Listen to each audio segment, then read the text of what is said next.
Hello, I'm Ronnie Eldridge. Welcome to Eldridge and Company. There are many artists who believe that they should come out of their studios in times like these and into the streets with sharp opinions.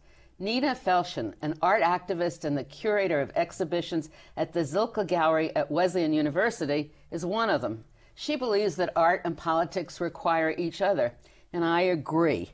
So let's talk about this combination of art and politics, or political action, or social commentary, right? Sure. Maybe first we should talk about you. Oh, okay. You're a curator. Yes, What does I that am. mean? Well, it's funny. Originally, the term curator was used at a place like the Museum of Natural History. It meant someone who took care of a particular collection. But it's become somewhat of a catch-all. And in my job, the Zilkha Gallery doesn't have a permanent collection. So my job is really to organize temporary exhibitions of contemporary art. And that might mean of a single artist, or it might mean a group exhibition on a particular theme. And you could pick the theme? Yeah, I mean, one of the great things about being at Wesleyan is that I have complete autonomy. I mean, there have been some, here and there people get a little upset or fear that the shows I do are too political, but basically it's just been a complete pleasure. And you also do independent curating. I mean, you will work with other groups to create different shows that travel and do things like that. How did you get to be a curator? Well, I went to graduate. I majored in art history at Brandeis, and then I went to Oberlin to get a master's degree in art history. And while I was there, one of the courses I took was a museum studies, and I did an exhibition, and I really loved the process. It seems so active and creative too, to decide what to bring together. And then I ended up in Washington because I was married to a reporter for the Washington Post. And my first job was with a legendary museum director who was just incredibly, he was very well known, kind of legendary. Who was he? Walter Hopps, who just died a couple of years ago. He was the director of the Menil collection recently. And I felt like it was my way of being an artist, really. It was, sort of making new meaning from bringing works of art together, and also sort of nudging meaning out of works because of the way they resonated with other works. Were you always an activist? I was, Where did you it's grow funny, up? I grew up in New York City. My parents were lefties. I guess I would be considered a red diaper baby. My father actually ran for Congress on the Upper East Side, not because it was the American Labor Party, which was probably the Communist Party. And it was not because he thought he would win, but it was to take votes against take votes away from another candidate. So I grew up in that milieu, but I would say it wasn't. I did some things in high school, and in college, in my freshman year, I helped organize a chapter of SDS. And then for many years, I was not really an activist. You didn't go to music and art. I did go to music and art. So did I. You did? And I think that's also, I've never met any graduate from music and art that doesn't come out with a very special thing, right? Yeah. No, music and art was a really formative experience for me. Yeah.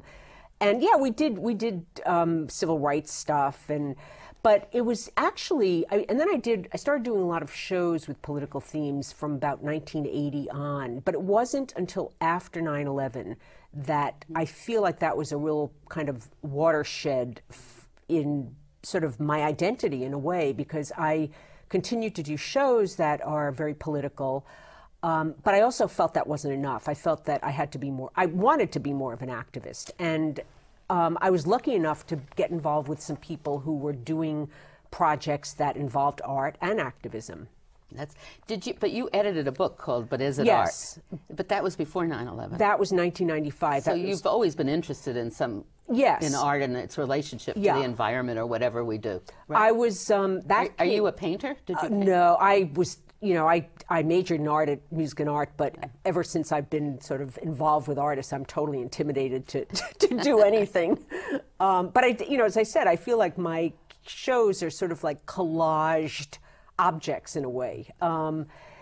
But yeah, I edited this book called But Is It Art? The Spirit of Art is Activism, and it was about collaborative groups of artists who did various projects that in some cases dealt with feminist issues, AIDS activism, illegal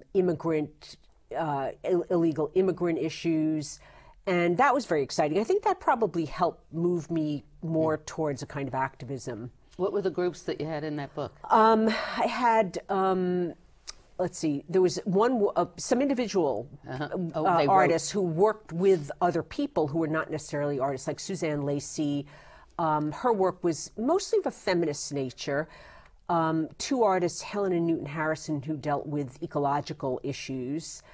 The Guerrilla Girls. Love that name. Yeah, and they're still around. They're doing different kinds of things now. Do they attract younger people, younger artists, or are they still the original? No, they're definitely not the original. And I know, they try to be very anonymous. And I've kind of figured out who some of them are. And once I heard that they were going to ask me to be one, but that because I was a curator, it was sort of a conflict of interest.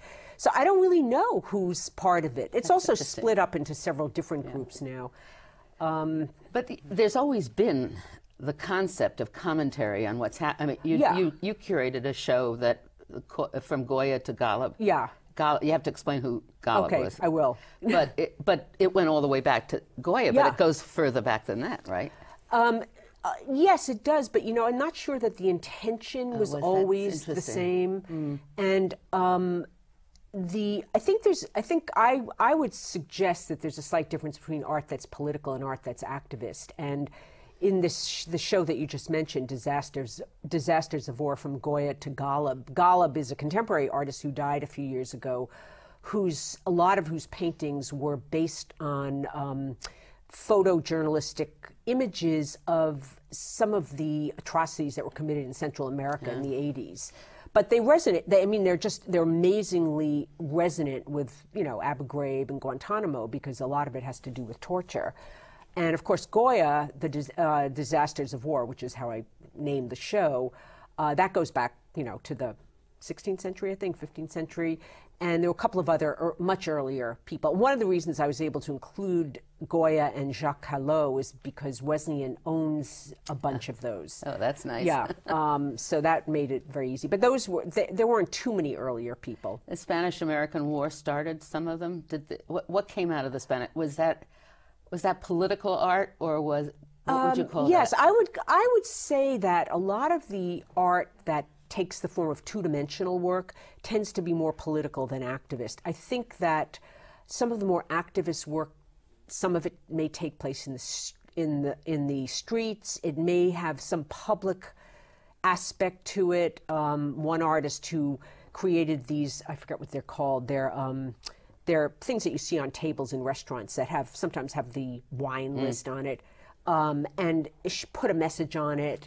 She did a series where she put messages about abused women on milk cartons because shopping was one of the few things these women could do alone, so they actually had the container. So I think there's a more public aspect to activist art. Interesting, yes. Right. Now, the civil rights movement, did that give birth to activist art? I would say that gave birth to a kind of demonstration that didn't probably exist before. Do we consider that a form of art? I wouldn't say so. But I think what was interesting about the civil rights movement was that it was one of the first movements where people in it realized the power of the media and actually, in a sense, perform for the media so that the message of the movement would get out and people would be aware of it. That's a very important distinction, isn't it? It is. It's very, very important. It was a big difference. Yeah. And most likely encouraged more. Yes, absolutely. Yeah. And there's a woman who used to be the photo critic for the New York Times, Vicki Goldberg, wrote about that, and it really made an impression on me. So one of the things that some activist artists do is that they actually create work that they know will be in the media in order to broaden the audience. They may do something that they know the press is going to cover with TV cameras, and so they do one thing, but then it gets a much wider audience. So it could be performance art. Yeah. And we consider that activist art. Mm-hmm. Do we consider, for instance, the Miss America demonstration, the anti-Miss America demonstration by the feminists? I don't. What would we do with that? The so-called burning of the different bras. Oppression. Yeah. Signs of oppression. Well, I think it's creative. Yeah. So for me, anything that has a creative element to it, I would consider art. Consider art. Yeah, definitely. That's so interesting. That's an important distinction, isn't it? Yeah, yeah, and I think what people don't always realize is that there's so many forms of creative activity that are not necessarily things that you would immediately assume are creative. It doesn't have to be a poster it can be an activity, it can be an action. But it's so great because it broadens the horizon of people and could bring so much more pleasure if they could understand it and enjoy it that way. Right, exactly. I think that, and I think that's been one of the, for me, wonderful. one of the problems of. So you're really a pioneer in this area. Well, I don't know that I'm not. Well, I doing don't it on mean my to own. single you out. No. But I mean, I think this is and refusing to and not wanting to be singled out is another sign of this kind of art, isn't it? Yeah, I a lot think of it so. is a collaboration. Yeah, a lot of it is, and your ideas are just as important as sort of making the drawings or making something. And we just recently met, and I took to you immediately because I felt that we came to the same thing from totally different disciplines or something. Yeah. You know, I have a political background, but I so understand and appreciate the necessary tactics to get something done. And encourage them. So there's sometimes demonstrations or street things or stuff like that. And you come from it from another point. But so when you talk about collaborations, it's not only artists collaborating with each other, but it's artists collaborating with the community around them. Absolutely. I mean, I think that aspect of sort of an artistic collaboration can be really important because it's very empowering to the community. I mean, one of the problems with that sometimes is that the artist leaves, in a sense, and then what's really important to have happen is that the artist kind of plants a seed within the community so this kind of work can continue. So what would we public art that puts a statue someplace? What is that? I would say that's a kind of public art, but it's not, it's a commemorative public art, and I think that probably the best example for me of taking that in a sort of new direction is the Vietnam Memorial in Washington, because there are elements of that, you know, the fact that it's a reflective surface and people see themselves in it, sort of brings them into it. Most of the time, memorial statues keep you at a distance, and they're just there. It's funny because there was a group. There's several different terms. There was a group called SITE, which did architectural art projects, and there was a guy who was, you know, one of the 4 principals of that group who called it the turd in the plaza, you know, where a piece of art is just plopped down in a plaza. Yeah. And that happens often. Oh, yeah. But it's also very, I mean, we don't want to discourage that because it's nice to be able to see pieces of art. Yeah. Some of them beautiful and some of them interesting. Not. Yeah, and some are not. I mean, I think the thing that's really interesting to me about more contemporary public art is that there's an effort to integrate it with the environment, and then people can. It draws people in more, and to me, that's really important. I love, you know, politically, I've always loved the showing of things on the side of buildings. Oh yeah, and that's something that I don't think has really been used that much, which could be used more. You mean like doing a film on the side of the building? Yes, I think it's a fabulous. It is. I am just, and you know, unfortunately, in New York City, it's crazy. I mean, it's a projection of light, so it's not taking up space, or it's not an object. Many buildings. But in some cases, I think people have gotten either arrested or cameras have been confiscated, and I think it's mainly because they're afraid of images that are, you know, political. The first time that I ran, Kathleen Chalfant, I know actress, her. Yeah. Yes, she came to my headquarters and volunteered in my campaign. And what she and her husband did was they prepared a slideshow, and then we put a projector on top of a car, and they drove around the district and just stopped and had the slideshow, and it was just fabulous. Yeah.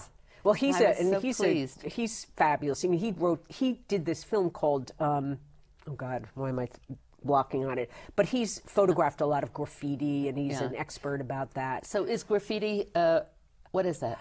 I would say, I think it ranges from crap to art, and to be right. I mean, I think it can be very creative and very artistic, and can be, you know, can be political, certainly. So there was a lot of art that came out of the feminist movement. Yes, there was a lot. Wasn't there out of ACT UP? Wasn't ACT UP in a way a form? I loved the ACT UP. Oh, they were fabulous. They were fabulous. And there was another group called Grand Fury, which were AIDS activists, and they worked together on a lot of things. Their work was just so they're kind of demonstrations of lying on the ground, and were very, very creative, very and creative. some of their written work was so good. Now, how do you differentiate from advertising? Well, it's interesting because I think one of the things a lot of these artists have done has been that they have appropriated the space of advertising and put different messages into it. So in a way, it's sort of both using that space and undermining what we ordinarily expect from advertising space. So they're, in a sense, advertising issues rather than products. Right. It's very interesting. No, I think it's that whole visual impact that we get. So nowadays with the war, I think that's also generated an enormous amount. Are artists, do they feel freer than other people in the general public who are afraid of saying things or doing things? I think that artists always feel a little bit freer. I think the environment is a very scary one right now, and I think there have been lots of examples of censorship. You know, and there are a lot of artists making art that's political, but a lot of it doesn't get seen by the general public. It's kind of within the art world, and that, to me, is unfortunate. I would like to see artists doing much more public things. That would be good. Yeah. I mean, it's not that it doesn't exist and go on, but it just seems to me it's one of the problems of the recent anti-war movement is that there hasn't been a lot of great visual stuff. Right. And be able to get the television coverage that so much affects everybody. And if there was really dramatic art in demonstrations, and there would be more coverage, I think, at least. You had a very interesting experience curating a show for the Lower Manhattan Cultural Council. And that was a little chilling, wasn't it? It was very chilling. Let's talk about that. Sure. I met this young guy, Kourosh Esmahili, who is Iranian American, and he had gone to Iraq with an MTV crew. And in his spare time, he just took photographs, still photographs of people. This is just before the war, of people working in their shops. And they were just, I mean, they were very, very beautiful, but it was just ordinary people having at work. a relatively normal life. And he made this proposal to the Lower Manhattan Cultural Council to do a work in the Ground Zero area, blowing up some of these photographs to life size, so they would be like billboards, and then inserting them around that area. And got the go-ahead. There was going to be a conference every fall. They do a conference about catastrophe. Actually, I guess it's the Lower Manhattan Cultural Council. And so the Borough of Manhattan Community College was going to allow this work to be any place on their campus. Well, as time passed and the president of the college found out what the project actually was, he just said, no, this can't happen here because the photographs don't represent the demographics of the college, which of course is completely crazy. It's so transparent because you don't do exhibitions that represent the demographics of the institution that the show is in. You know, it was like saying if you have an Iraqi, you have to have someone from the Caribbean or some, you know, so. And that was that. So that was ruled out. And then we did some work trying to get some other public sites, and one of them was St. Paul's, which is right at Ground Zero. That famous center. And there's a cemetery there. And everything was fine. The ministers were all for it. It was going to be outside in the cemetery. And then the PR people there got panicked. And what was really scaring them was the idea of images of Arabs around Ground Zero. And I think that, and they did say that. I mean, it's not just my sort of making this up, that it was very sensitive. But I mean, it's like saying these Iraqis are terrorists. I mean, it's such racist stereotyping, you know, and so the project never happened. It happened in Boston. It did. And it traveled to some other places, but not in New York City. That whole self-censorship and fear is so paramount today in so many things. Do you find the institution, I mean, I was fascinated to hear that Philip Morris is moving out of the city and that they're no longer going to endow different art programs and things. And I was one who never wanted their money for any of our feminist or anything kind of functions. But did they censor art that they bought or that they sponsored, do you know? Philip Morris? Yeah. You know, I don't know. So. I don't know much about it, but I do think there's a lot of self-censorship that goes on in terms of writing proposals for things and wanting things to be balanced and that whole question of balance. Yeah. Don't get me started. That's such an interesting question and so important. It is. And I think I have to say that I think a lot of it comes from Zionist groups that are mostly focusing on, I don't mean to say all Zionist groups, I mean, David Horowitz is a good example of someone who focuses on, basically I think what it means is we don't want to have the point of view of the Middle East other than the Israeli, you know, the sort of Zionist Israeli point of view. But it's kind of trickled down to other areas. And I've experienced that at Wesleyan. I have had to cancel 2 or 3 symposiums that I planned because they claimed that I didn't have balance on, you know, and the American Association of University Professors and the National Coalition Against Censorship have written that it's a very bogus issue in universities. Well, they're talking about balancing different views on news and television. You're supposedly balanced, but nobody really is balanced by themselves, and so they have to get the competing opinions. And it their really opinions so turns often everything into a debate. Yeah, and it's and I do believe it's a very distressing thing. It is very distressing, and I happen to believe in such a thing as objective truth, and so I don't think. What does that mean? Well, I think that there's factual evidence for things that are taking place, and you know, another point of view. I mean, I'm absolutely open to all points of view, but the idea that if someone on the left, let's say, presents something, you know, a piece on a rock, and then someone comes along and says, oh no, none of that's going on, or, you know, there have only been 20,000 deaths versus 650,000 deaths. I mean, it seems to me there's got to be some truth somewhere, you know. And so I don't know. Another thing that I have found after 9/11 is that I spend a huge amount of time reading on the internet articles, and because I'm just thirsty to know what's going on. Is there a lot of art on the internet that is some of the organizations have websites? Yes, they do. They definitely do. Let's talk about some of them. Well, there's one group that I actually included in a show at Wesleyan recently on it was called Disaster 1 year after, it was a year after Katrina. And it's a group called the Yes Men, who, one of the things that they've done over the years, and they have a website, which is not only their own work, but it's also an activist website, because they get involved in a lot of environmental corporate issues, and they have gone to corporate conferences or international symposiums and posed as representatives of a corporation, and then they present something that's completely outrageous. I mean, beyond outrageous, and they mean it to be that way. But the extraordinary thing is that the people attending the conference often don't know, and they're in agreement about some of these outrageous things. And do you know their website by any chance? Yeah, I think it's Yesmen or theyesmen.org. And is that they're the billionaires for Bush?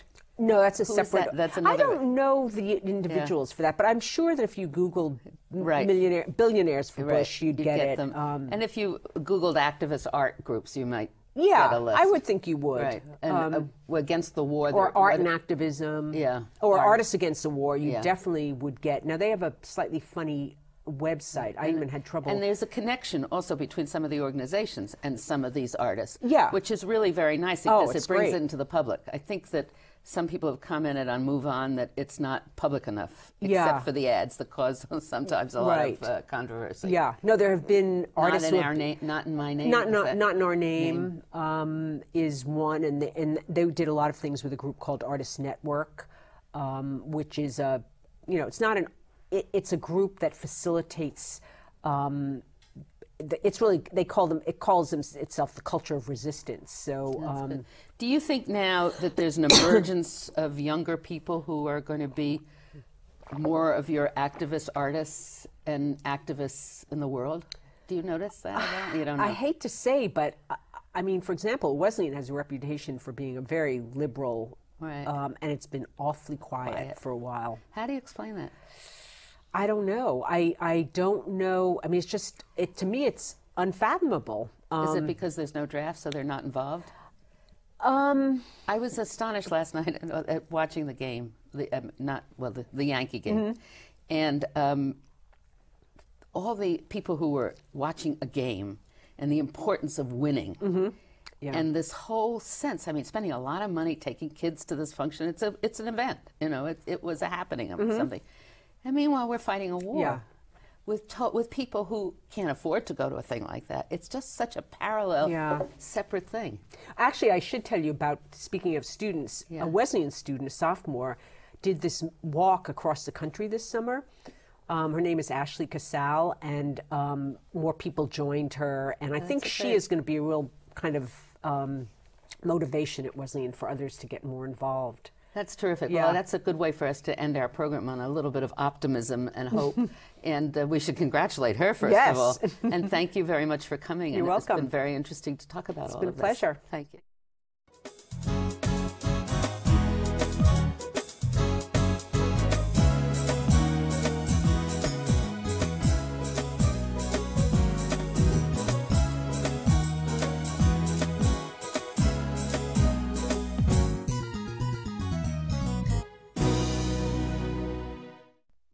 If there are any people you'd like to hear and topics you'd like us to explore, please let me know. You can write to me at CUNY TV, 365 Fifth Avenue, New York, New York, 10016, or you can go to the website at cuny.tv and click on Contact Us. I look forward to hearing from you.